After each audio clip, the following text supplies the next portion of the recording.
Hi hello നമുക്ക് അടുത്തതായിട്ട് വിനയച്ചങ്ങളെ എങ്ങനെ തരംതിരിക്കാം എന്ന് നോക്കാം. വിനയച്ചങ്ങളെ പൊതുവേ വിനയച്ചം എന്ന് പറഞ്ഞാൽ എന്താണ് വിനയച്ചം? അതായത് പറ്റുവിനയുടെ കൂടെ, പറ്റുവിന എന്ന് പറഞ്ഞാൽ അപൂർണക്രിയ, അപൂർണക്രിയയുടെ കൂടെ മറ്റൊരു ക്രിയ ചേരുന്നതിനെയാണ് നമ്മൾ വിനയച്ചം എന്ന് പറയാം. ഓക്കെ, അപൂർണക്രിയയുടെ കൂടെ മറ്റൊരു ക്രിയ ചേരുന്നതാണ് വിനയച്ചം. അപ്പോൾ വിനയച്ച രൂപങ്ങളെ നമുക്ക് 5ആയിട്ട് തരംതിരിക്കാം. മുൻവിനയച്ചം, പിൻവിനയച്ചം, തൻവിനയച്ചം, നടുവിനയച്ചം, പാക്ഷിക വിനയച്ചം എന്നാണ് പേര്.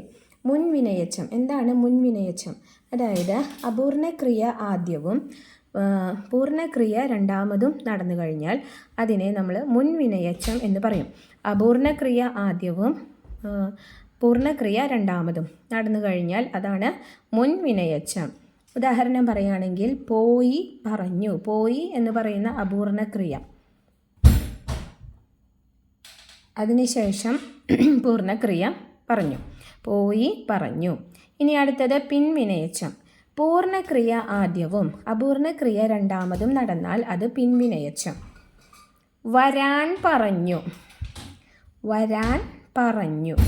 ഇതിൽ നമുക്ക് കൺഫ്യൂഷൻ ഉണ്ടാവാൻ സാധ്യതയുണ്ട്. കാരണം ആദ്യം എഴുതിയിട്ടുള്ളത് വരാൻ എന്ന് പറഞ്ഞിട്ടുള്ള അപൂർണക്രിയയാണ്, പറഞ്ഞു എന്ന് പറഞ്ഞത് രണ്ടാമതാണ് എഴുതിയിട്ടുള്ളത്.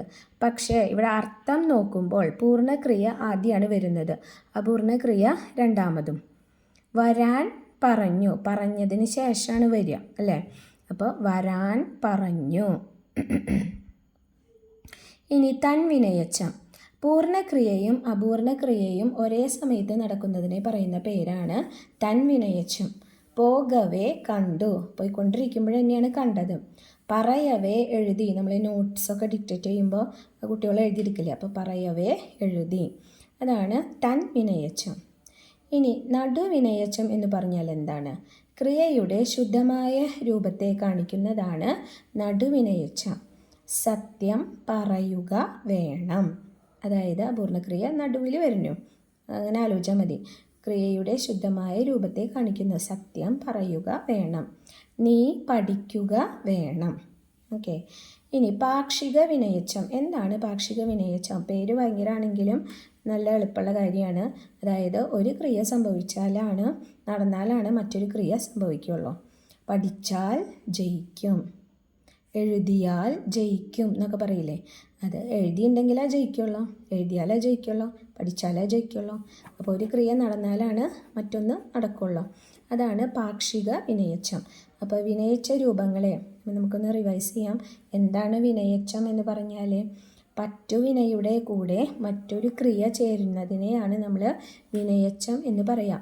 പറ്റുവിന എന്ന് പറഞ്ഞാൽ എന്താണ്? അപൂർണക്രിയ.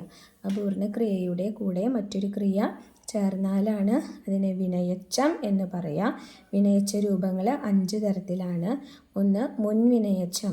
അപൂർണക്രിയ എന്ന് മനസ്സിലോർപ്പിക്കുക. അപൂർണക്രിയ ആദ്യം വരിക, പൂർണ്ണക്രിയ രണ്ടാമത് വരിക, അതാണ് മുൻവിനയച്ചം. ഇനി പിൻവിനയച്ചം എന്ന് പറഞ്ഞാൽ പൂർണ്ണക്രിയ ആദ്യം നടന്നു, അതിനുശേഷമാണ് അപൂർണക്രിയ.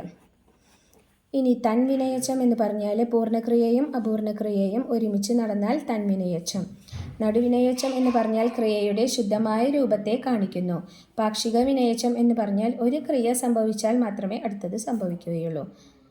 ഓക്കെ, ഇതാണ് 5 വിനയച്ച രൂപങ്ങൾ. താങ്ക്